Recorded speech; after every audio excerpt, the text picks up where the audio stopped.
A Bíblia à luz de nossa redenção. Curso Bíblico Básico. De E. W. Kenyon. Lição número 10. A libertação do Egito. Ao estudarmos o grande drama da libertação do povo da aliança de Deus do Egito, na história dada a nós pela Escritura, percebemos muitos fatos que mostram a autenticidade do relato bíblico. O relato da vida egípcia dada a nós aqui pinta um verdadeiro quadro da vida do Antigo Egito naquela época.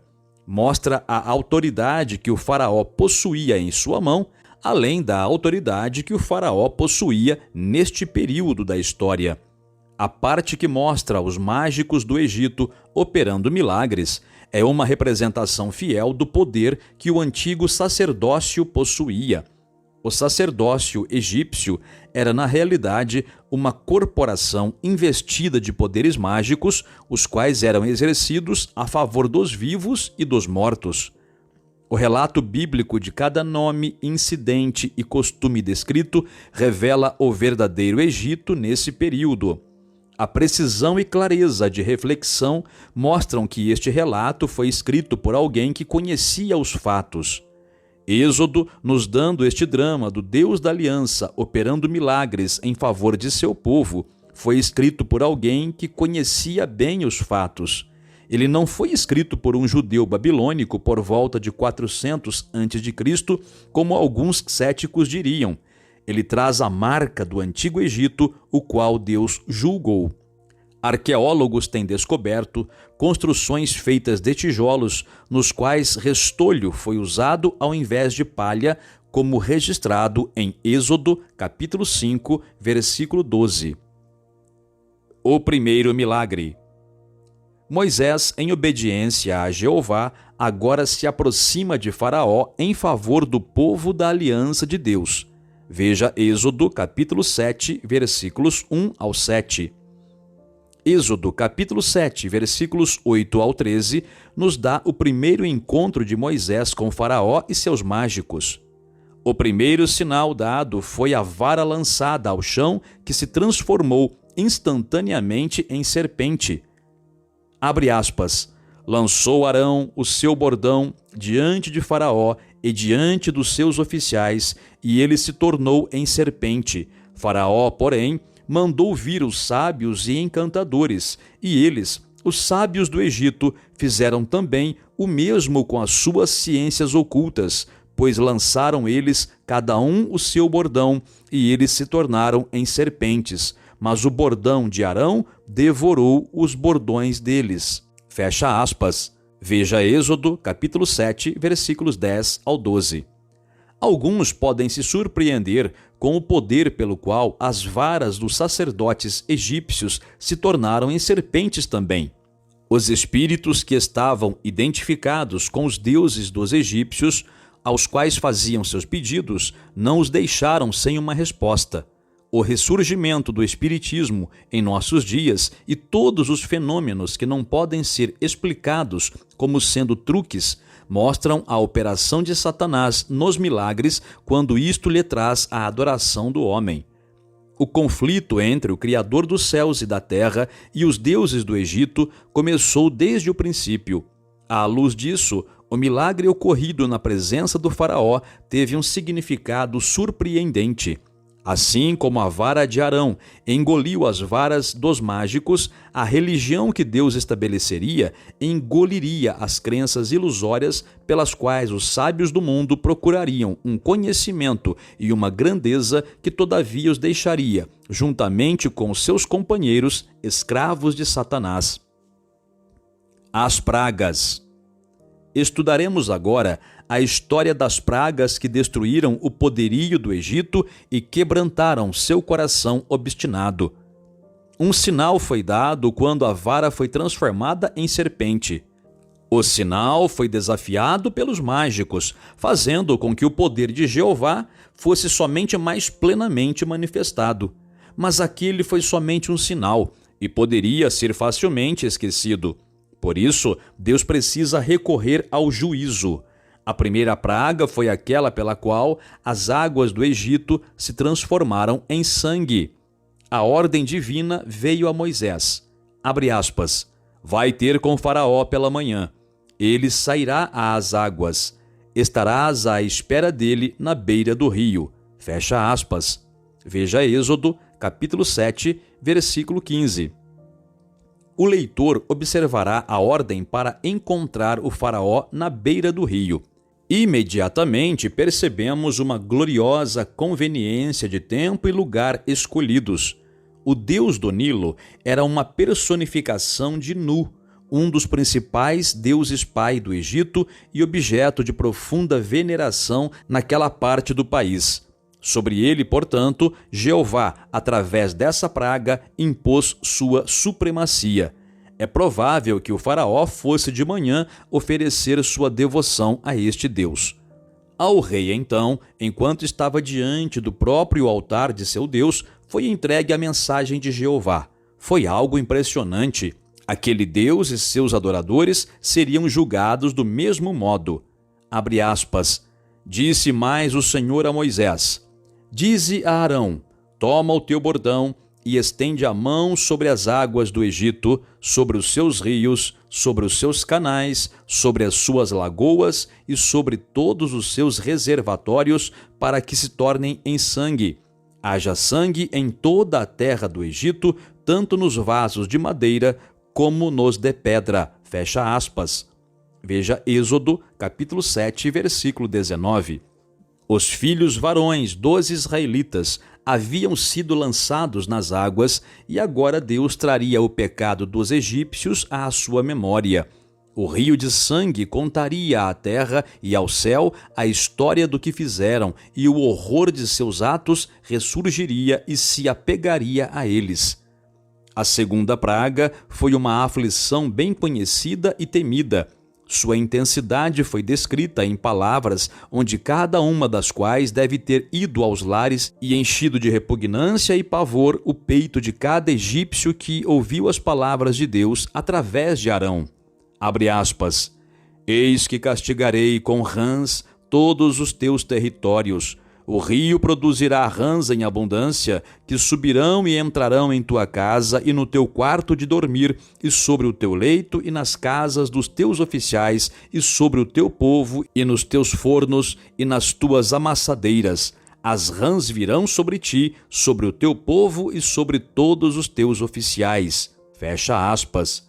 Veja Êxodo, capítulo 8, versículos 2 ao 4. Reconheça atrás dessas palavras a calamidade que sabemos serem esses animais no Egito, e imediatamente a praga adquire um significado terrível.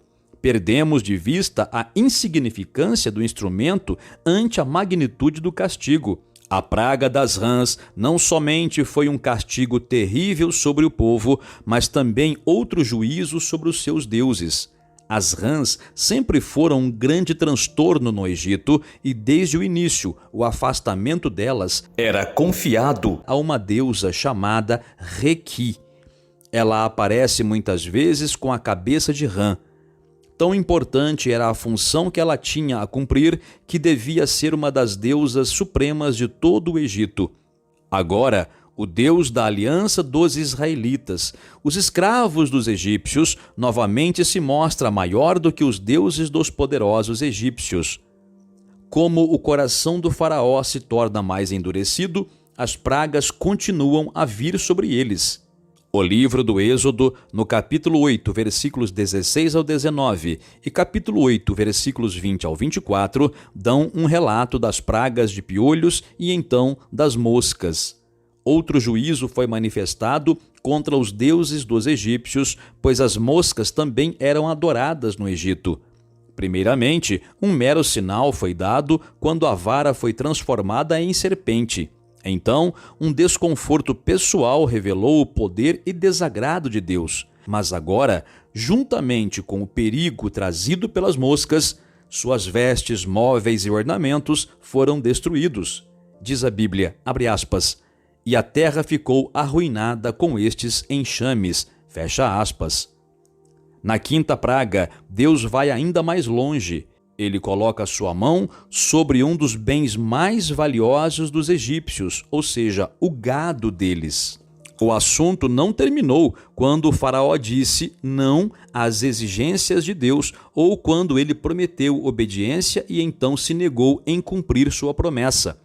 Novamente, Moisés foi enviado com a seguinte mensagem, abre aspas, deixa ir o meu povo para que me sirva, fecha aspas. E o faraó é advertido, abre aspas, se recusares deixá-los ir e ainda por força os detiveres, eis que a mão do Senhor será sobre o teu rebanho que está no campo, sobre os cavalos, sobre os jumentos, sobre os camelos, sobre o gado e sobre as ovelhas, com pestilência gravíssima, fecha aspas. Êxodo capítulo 9, versículos 1 ao 5. Aqui notamos que a separação entre os egípcios e o povo da aliança de Deus continua. Nada do gado dos israelitas devia morrer. Já as possessões dos egípcios têm sido tocadas, a maior parte das riquezas do Egito. Agora, na sexta praga, seus corpos são tocados. Eles são atingidos por uma dolorosa e repugnante doença, a qual os mágicos, seus campeões nesse conflito, confessam ser proveniente da mão de Deus e imediatamente se retiram da disputa. Percebemos a misericórdia de Jeová em seus procedimentos. No início, sua misericórdia enviou castigos mais brandos para fazê-los desistir da desobediência e salvá-los da terrível e final calamidade. Quando castigos mais leves falham para salvar, o amor permite que golpes mais duros caiam para ver se estes façam o desobediente se converter de seu mau caminho. Na sétima praga, um avanço distinto acontece na severidade do castigo. Há agora perda de vida assim como de colheita. Êxodo capítulo 9, versículo 18, diz que assim surgiu a ordem divina, abre aspas, eis que amanhã, por este tempo, farei cair muito grave chuva de pedras, como nunca houve no Egito, desde o dia em que foi fundado até hoje. Fecha aspas. Êxodo capítulo 10, versículos 4 ao 6, mostra que, quando a oitava praga é anunciada, a palavra gafanhotos soa terrivelmente aos ouvidos dos egípcios. Êxodo capítulo 10, versículo 7, mostra que pela primeira vez se houve um protesto na corte. Os príncipes e grandes homens que rodeiam o rei e o reverenciam como um deus são movidos a esquecer a tremenda distância que está entre eles e o trono. Eles deixam de lado, diante de evidente terror, sua habitual reverência e discutem com o Senhor do Egito. Abre aspas. Então os oficiais de Faraó lhe disseram, até quando nos será por cilada este homem? Deixa ir os homens para que sirvam ao Senhor, seu Deus. Acaso não sabes ainda que o Egito está arruinado? Fecha aspas. Chegamos agora à nona praga. Este era o último apelo de Deus antes que o juízo longamente adiado caísse. Cada homem foi confinado, por assim dizer, por Deus durante aqueles terríveis 3 dias e noites. Todos os negócios foram suspensos, todas as coisas foram deixadas de lado. Cada um permaneceu sozinho, rei, conselheiro, nobre, sacerdote, comerciante, artesão ou camponês. Cada um foi retido na mão de Deus e confrontado com a questão, falada na lembrança de uma praga após outra e repetida na consciência disto, abre aspas, podes tu lançar-te contra o escudo do Todo-Poderoso? Fecha aspas. Aqueles 3 dias de aterrador isolamento nos permitem olhar nas profundezas da infinita compaixão que teria salvado o Egito do último golpe, o qual quebraria toda a sua obstinação e orgulho. Deus mostrou também sua supremacia sobre o sol, o qual era um dos principais deuses dos egípcios. A aliança de sangue e seus símbolos na Páscoa. Veio um tempo quando o Senhor daria nova evidência de sua fidelidade à sua aliança de amizade de sangue com Abraão. Novamente, um novo estágio estava para começar na história da redenção.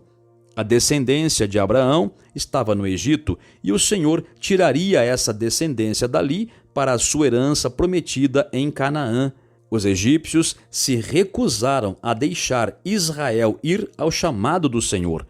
Agora, conforme estudamos a última praga que veio sobre eles, vemos o significado da aliança de sangue. Na aliança de amizade de sangue original entre Abraão e o Senhor, foi Abraão que deu seu sangue como símbolo da aliança. Até aqui, os israelitas não tiveram que fazer nada para evitar as pragas. Agora, teria que haver um ato de derramamento de sangue para que escapassem da 10ª praga. O Senhor ordenou a escolha de um cordeiro, um macho sem defeito. Este cordeiro era um tipo de Cristo, por isso precisava ser perfeito. O sangue do cordeiro, um tipo do sangue de Cristo, devia ser colocado nas 2 ombreiras e na verga das portas de cada casa dos descendentes de Abraão. Abre aspas. O sangue vos será por sinal nas casas em que estiverdes, fecha aspas, disse o Senhor a seu povo. E disse mais, abre aspas, quando eu vir o sangue, ou seja, o sinal da minha aliança de sangue com Abraão, passarei por vós, e não haverá entre vós praga destruidora, quando eu ferir a terra do Egito. Fecha aspas. Êxodo capítulo 12, versículos 7 ao 13. O primogênito estava seguro quando coberto pelo sangue. A carne do cordeiro escolhido devia ser comida pelos israelitas reverentemente, como indicação daquela comunhão a qual o ritual de amizade de sangue garante e de acordo com o costume comum dos primitivos rituais de aliança de sangue em todo lugar. A última praga destruiu o ânimo do Egito. A morte, terrível em qualquer lugar, causou uma horrível pausa na vida deste povo amante do prazer. Quando alguém morria no Egito, isto especialmente causava um grande luto. Pode-se imaginar então que efeito esta última aflição teve sobre todo o povo. Não houve uma casa na qual não houve um morto. Aqueles que puderam ter pranteado com outros tiveram que se curvar sob seu próprio pesar. Abre aspas. Levantou-se Faraó de noite, ele, todos os seus oficiais e todos os egípcios, e fez-se grande clamor no Egito, pois não havia casa em que não houvesse morto. Fecha aspas. Veja Êxodo, capítulo 12, versículo 30. Mas, ao notarmos a dor do Faraó e de todo o seu povo por causa de seus mortos, não temos calculado tudo que foi executado por este juízo. Êxodo capítulo 12, versículo 12 diz, abre aspas, porque naquela noite passarei pela terra do Egito e ferirei na terra do Egito todos os primogênitos, desde os homens até os animais. Executarei juízo sobre todos os deuses do Egito. Fecha aspas. Observemos a frase, abre aspas, executarei juízo sobre todos os deuses do Egito. Fecha aspas. As palavras são dirigidas contra os homens e os animais. Vimos que os animais eram adorados no Egito e também que o rei era considerado uma encarnação e adorado como um deus. Agora, o faraó, adorado como uma divindade, é atingido e castigado em sua própria terra e na presença de seu povo.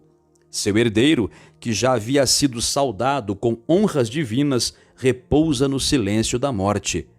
Era impossível duvidar que a calamidade viesse da mão deste Deus do povo da aliança. Os primogênitos dos israelitas foram salvos. Nenhuma das pragas havia tocado o povo da aliança divina. Um grande temor acometeu o Egito. A mão que tinha ferido podia ferir novamente. A liberdade foi, por isso, dada aos oprimidos israelitas. Eles foram postos para fora. O faraó nem mesmo esperaria o amanhecer. Abre aspas. Então, naquela mesma noite, Faraó chamou a Moisés e a Arão e lhes disse: Levantai-vos, saí do meio do meu povo, tanto vós como os filhos de Israel. Ide, servi ao Senhor como tendes dito. Levai também convosco vossas ovelhas e vosso gado, como tendes dito. Ide-vos embora e abençoai-me também a mim. Os egípcios apertavam com o povo, apressando-se em lançá-los fora da terra, pois diziam: todos morreremos. Fecha aspas. Veja Êxodo, capítulo 12, versículos 31 ao 33. Questionário. 1. Mostre como o relato bíblico nos dá um verdadeiro quadro da vida do Antigo Egito. 2. Qual o primeiro milagre que foi operado na presença do faraó? 3. Que significado espiritual pode ser dado a este milagre? 4. De que modo a primeira praga trouxe juízo sobre um deus egípcio? 5. Qual foi a segunda praga e qual o seu significado? 6. Mostre como as aflições se tornaram maiores com a recusa do faraó. 7. Como a nona praga revelou a misericórdia de Deus antes que a última praga viesse. 8. De que modo Deus deu a evidência de sua fidelidade à aliança. 9. Descreva o efeito da 10ª praga. 10. Como foi revelado que as pragas foram enviadas pelo Deus da aliança?